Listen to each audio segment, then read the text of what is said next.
Hey guys, MJ here, back with more Take the Dream IX. So, as I said in the last episode, we are in total close your eyes world now. The game that was previously made by the same maker as Take the Dream IX. Whoa. Yeah, this was part of the game too. Okay. This was really creepy. This whole area was really creepy. So, stop emails, sorry.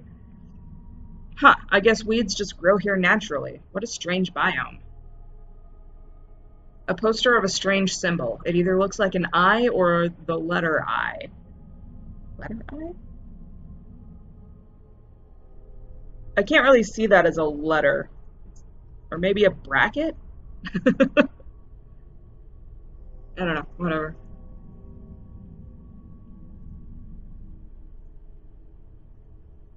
Yeah, and these things were in the game too, but they weren't a threat, strangely enough. It's a monster of some kind, but it's already been slain. Yeah, they were just dead bodies on these benches. And it's supposed to be like a subway platform, because there's the train up here. The garbage bin, just some form of half-eaten sandwich inside. There was a really challenging puzzle here. Well, it's no longer there now. Many passengers have complained of requiring a paper and pen just to board a train. Yeah, there was a puzzle in this part of Close Your Eyes to get onto the train. It had to do with like colors and I can't even remember what else. This panel, it appears to be a panel with 4 colored buttons. Let's try pressing one of them. Train attacks? Train immersion. Really? Really? We're going into straight up RPG mode. Oh my god, okay. I laugh because this game specifically says that it's purely exploration. It's not supposed to have any combat or anything like that, and look where we are right now. No escape.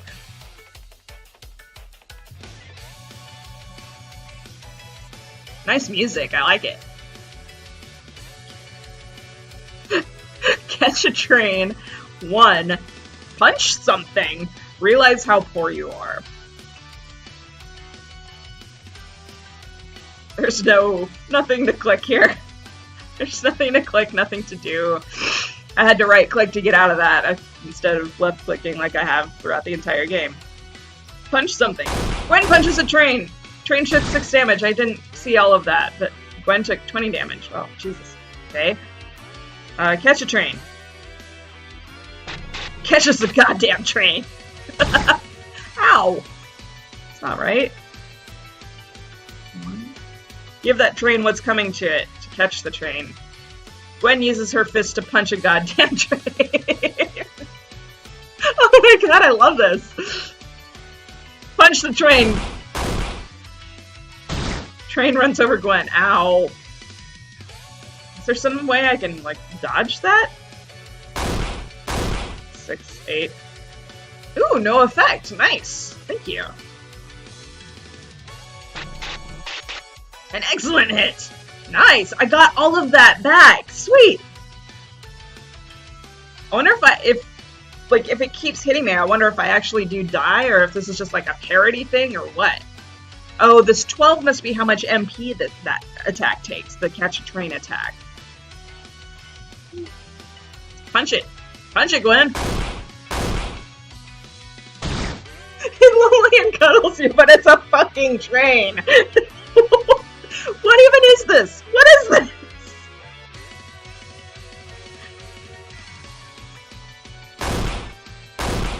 An excellent hit. Just keep punching it. Keep punching it, Gwen. Lonely and cuddles you, but it's a fucking train. Nice. So I take damage whenever it cuddles me too, just not as much as when it runs me over. 32 experience received. I wonder if I'll have to remember that or if that's relevant in any way. Train panel puzzle solution found. Gwen is now level 2. Woohoo! Again, is it relevant? Train has been defeated. I'm not touching that panel again. Oh my god, what a trip. They want me to enter the belly of the beast? It seems I must enter through its red door-like mouth. Okay. The red door-looking mouth is open. This was part of it too.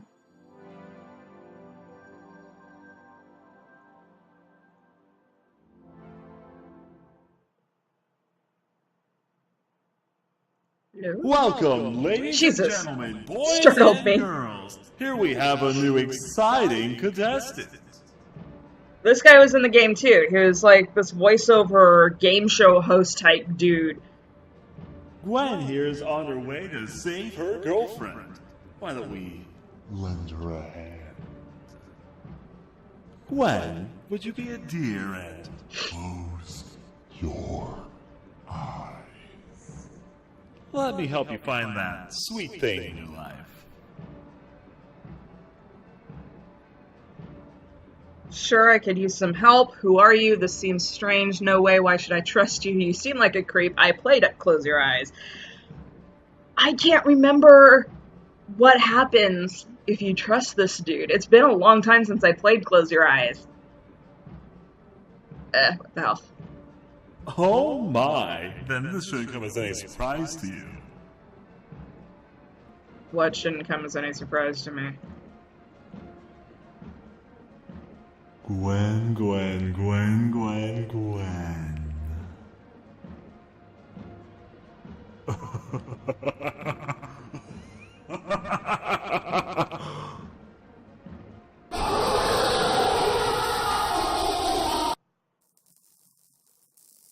It was still a surprise. It was still a surprise. Okay, this part of Close Your Eyes was cool, but it was creepy at the same time. Creepy because of the music, for one. But, like, you're in this house, and you have to go from room to room and kill people at this party.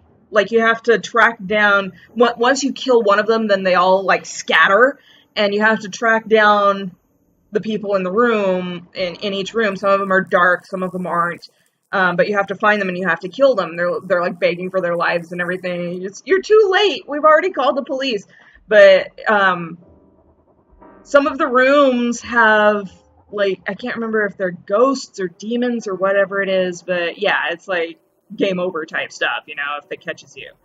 A bowl of juice. What even is this? Is it edible?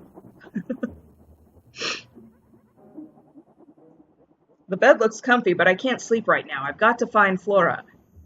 The couch, I guess. I have a feeling that this piano is kind of central to it, so I'm waiting to click on that last. This bookcase shelves a large selection of books on a large variety of topics. A table with a book on it. The book is a fairy tale. I don't feel like reading it, though. Okay, cool.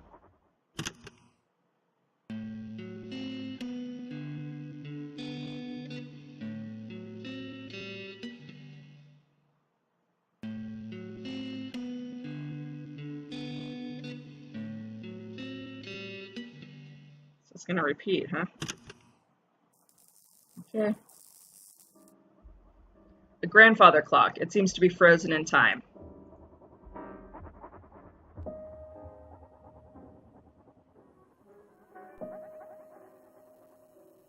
Okay. Guess I have to go this way? Oh yeah, this was weird. This was like there was some sort of story revolving around, like, I think it was supposed to be the player character's sister or mother or something like that. Huh, pancakes. Not really for me. I much prefer waffles. Alright. Who do you love? How do you want things to turn out? Sometimes we don't realize what's truly important until it's too late. I miss her. So much. But I can never be forgiven. Now this sounds like close your eyes, but is it Gwen? Be wary of the path you tread, and open your eyes. Who was there for you when you needed them most?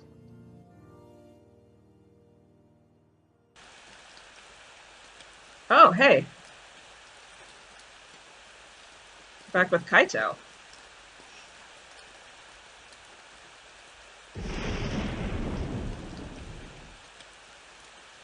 Gwen, we need to talk. Can it wait, Kaito? It's fucking freezing out here. We should find shelter. No, I believe it's because we're wet and miserable that we must talk about it now. What? Kaito, do you want us to catch a cold? Mademoiselle, you don't need to keep hurting alone. I hear you, screaming in silence, and it pains me. And not just me, but everyone else too. We all can hear it, your silent screams. But none of us know what to do. Kaito, I'm not. Don't give me any of that bullcrap. That doesn't sound like Kaito.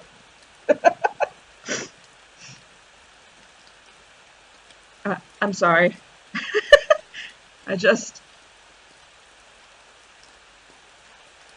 We're all a team, Gwen. We're in this together. I didn't come along on your journey to rescue your girlfriend simply out of the goodness of my heart. I didn't venture to defeat the Demon King just because I wanted to see the world. Those were simply excuses. I came along because I wanted to be part of something greater, to adventure to lands unseen, with allies I could trust, friends I never had.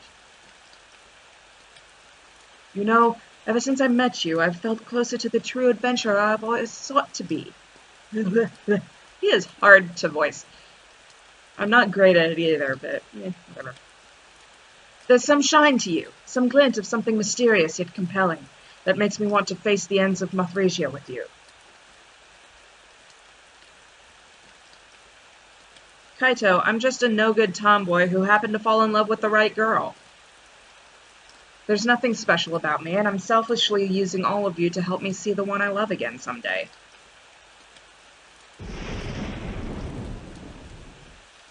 Well, that's where you're simply wrong. Is wanting to see the one you love again really all that selfish to begin with? Not just anyone could have pulled together some crazy journey that's almost certain to end with all of our deaths, and managed to get people like Vera, Luna, Freya, and myself to work towards it. And if you think you're the only selfish one here, and you're the only one using anyone... My father was a tough man to live with. He couldn't forgive his son for being a failure in school, instead spending all day drawing as opposed to being athletic or making friends. He put the blame on the time I wasted doodling up stories, make-believe adventures. He called it all useless, a waste of time. He made me feel like I was useless. I eventually ran away from home and worked hard to get a fine arts degree, to maybe prove to him, to anyone really, that I'm not useless. But maybe just by doing that, I proved his point. I ended up at a dead end, ended up being a good-for-nothing. And I used all of you, Gwen. When you approached me, I leapt at the opportunity to go with you. I latched onto your potential success and schemed to forward my own image.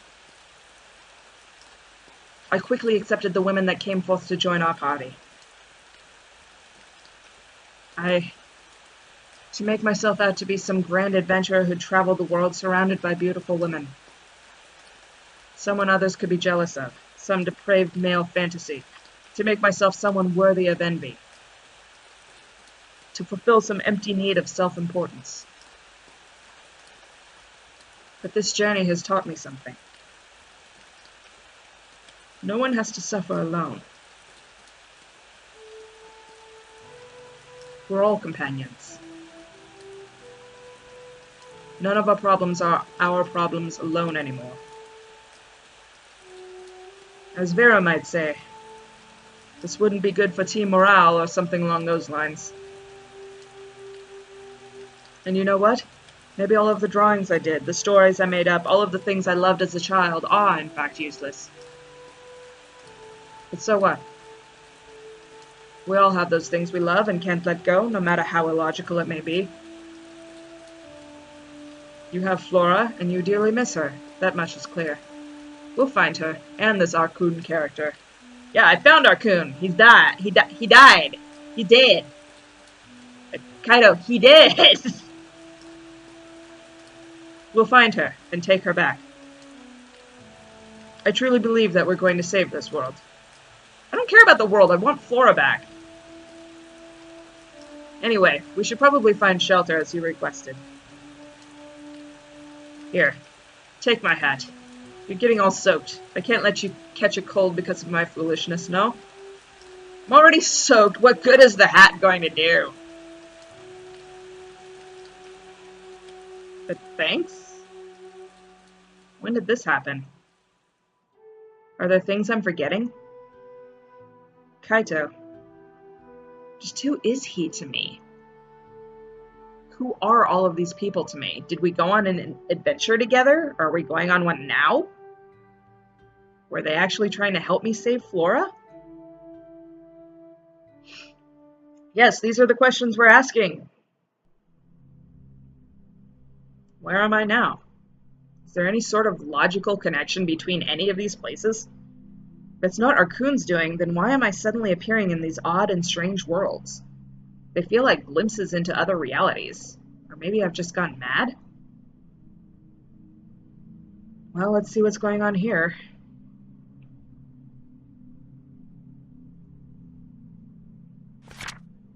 They've collected. I have lost almost all of my homely possessions. This house no longer feels like a home. A barren set of rooms that mockingly resemble a home. Yet thankfully, they haven't found my greatest secret. They think they've stripped me bare, taken my power, and have me right where they want me. The fools! They have simply aided me in ascending to greater heights than they could have ever comprehended. Now there is nothing left I care for to hold me back from unleashing my little secrets onto this world. With my loss, I shall inflict upon this world a new perspective, one where humanity are not the kings, but the peasants. Well, that doesn't sound good.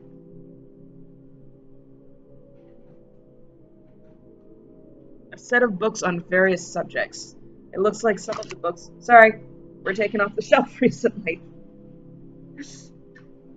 Trying to keep my legs from falling asleep because they're tucked up under me, and yeah, just making the whole world shake. So some of the books were taken off the shelf recently. I wonder how she can tell it's recent. A drawer. It's completely empty inside. Same. I look pretty tired.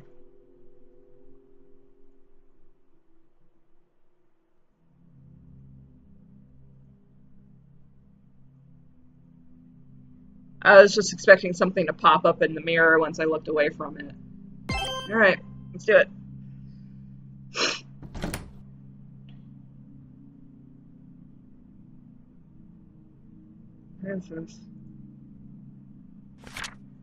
The sounds are growing restless beneath the floorboards. I have taken to writing my thoughts down, maybe in the hopes that someday someone may read them. I do not believe I have much time left for this world. When they took everything from me, I was almost overcome with a sense of relievement. Quite possibly a sense of validation, justifying my secrets as having been worthwhile. But thankfully I sat on it for a few days before acting, and in reflection I am now less certain if this is truly for the best. My intentions are far from pure, and my emotional side is soured on the mere image of humanity. But my rational side can't help but fight for what logically makes sense. And no matter how I figure it, every outcome points to me being a madman. That's not good. But am I truly mad, or am I simply stumbling into a world of unperceived genius that would change the very morale held to the species? Regardless, I shall sit on it and think. I should continue writing in these journals. It helps me reflect on my thoughts. and I must make sure those things stay sealed underneath this house for the moment. But can no one else hear the howls?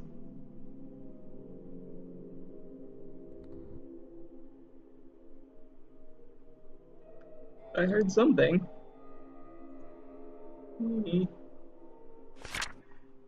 The Sounds of the Beast, Chapter 1. Many of the pages are ripped out, but this verse remains. The moon and the sun were pulled by great oxen, a beautiful and graceful silver ox for the moon, and a powerful and majestic golden ox for the sun. So I'm thinking silver ox, golden ox. Silver for moon, golden for sun. I'm going to have to try to remember that, I'm sure. They were observed by the great guardian bear and his lingering shadow. Is that these ones? The silver ox went first, singing a beautiful melody from the stars to the cosmos to wane the light given off by the golden ox. Silver ox went first, okay. The guardian bear gave a grunt in return to express its joy as the shadow began to disperse itself across the land. So is that the guardian bear and that's the shadow? So it'd be like silver, guardian bear, shadow. The shadow stayed silent, quietly watching the world it consumed, basking darkness for all life to turn in and slumber. But with the shadows, darkness came a chill as the world began to freeze. The guardian bear then growled twice to inform the silver ox of the growing coldness. Silver ox went first, guardian bear growled, and then growled twice to inform the silver ox of the growing coldness. The silver ox lowered its head in silence and retreated to the den of gods. The golden ox awoke and spread its light, overpowering the shadow of the night with a mighty bellow. The shadow let out a single shriek as it retreated under the protection of the guardian bear. The rest of it is torn out. Holy crap, okay. Try to remember that. All of the drawers are empty. Good to know. Okay, nothing happens when I click on that.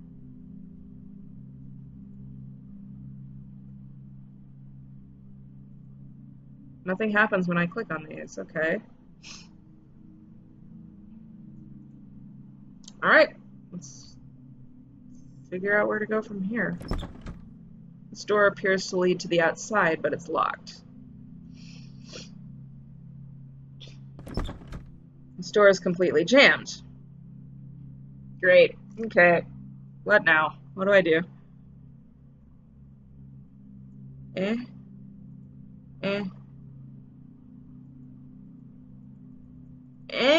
won't let me click on it again.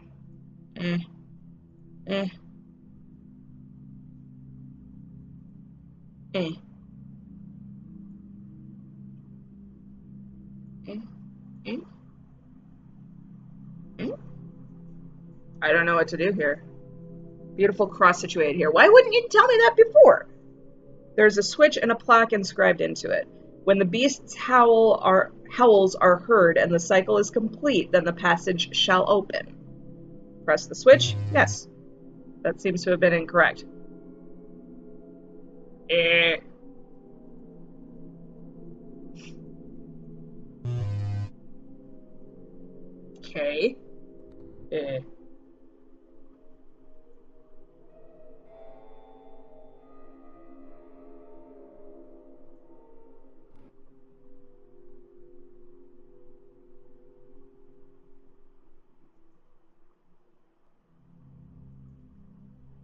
How do I make them do the thing?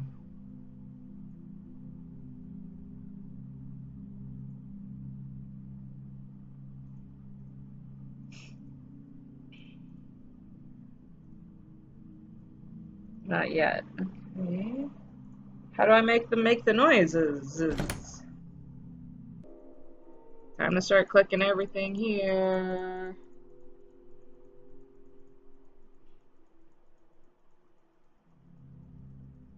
There is, by the way, no inventory in this game. There is no... Oh, hey. Switch and a plate under the mounted animal head. The plate reads the shadow. Oh, that's underneath. Okay. Okay. So rocks. I didn't hear nothing. Guardian bear.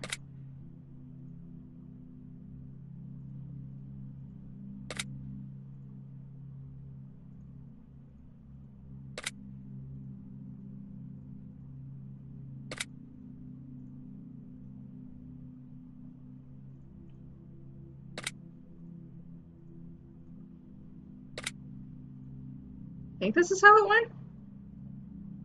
But I'm still not hearing anything besides the click of the switches.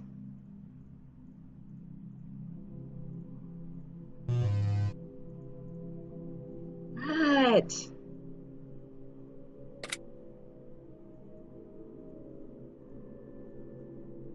Okay.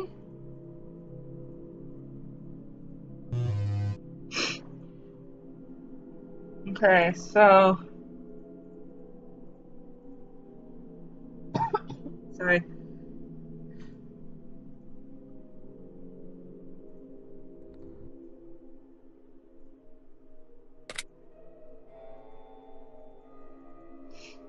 Pressing that is not making it do anything.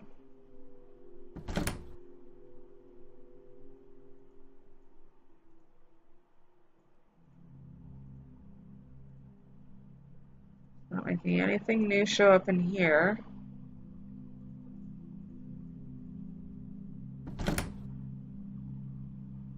What is going on?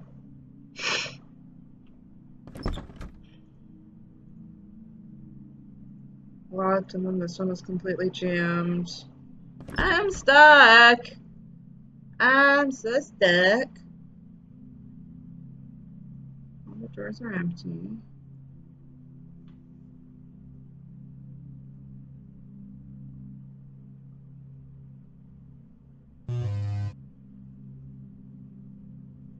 Okay.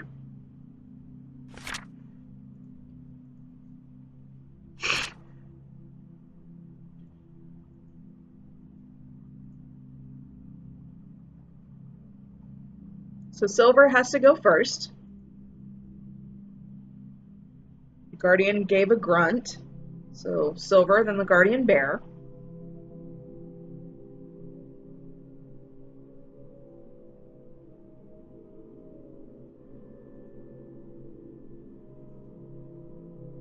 Then the Guardian Bear growls twice. So it should be like Silver Ox, Guardian Bear 3 times, because it said that the shadow stayed silent.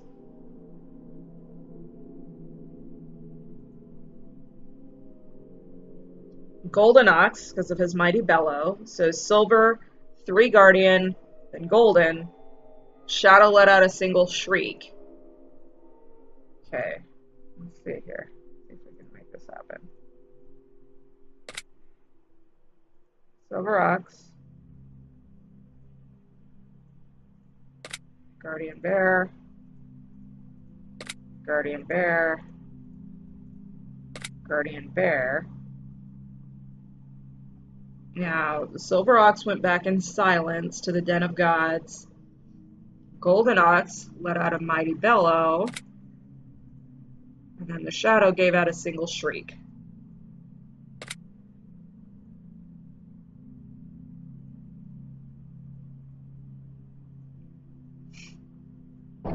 There we go. Okay, yay. That was the answer. A new passage has appeared. So it didn't unlock either of these. It just made a new doorway altogether. Yeah, okay. Alright. Onward. You can see stairs leading down into darkness. Enter the passageway. Enter. I don't like this. An oil drum. It's full.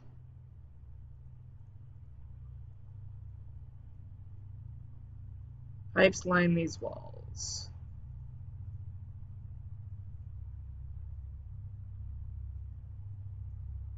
Some sort of boiler, I think. A fixated light. Okay. I'm gonna save. And I'm going to end this episode here. We've been going for about a half hour on this episode, so I don't want to drag this out any longer, especially since this looks like another puzzle coming up. So I will end this here, and I will see you guys in part 5, I believe, of Take the Dream IX. Cupcake Ninja out. Do not go here again.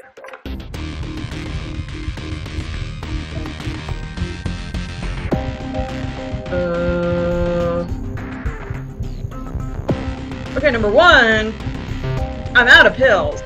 Ho hey ho hey. Ho hey ho ho ho ho. Foxy's trying to make his debut.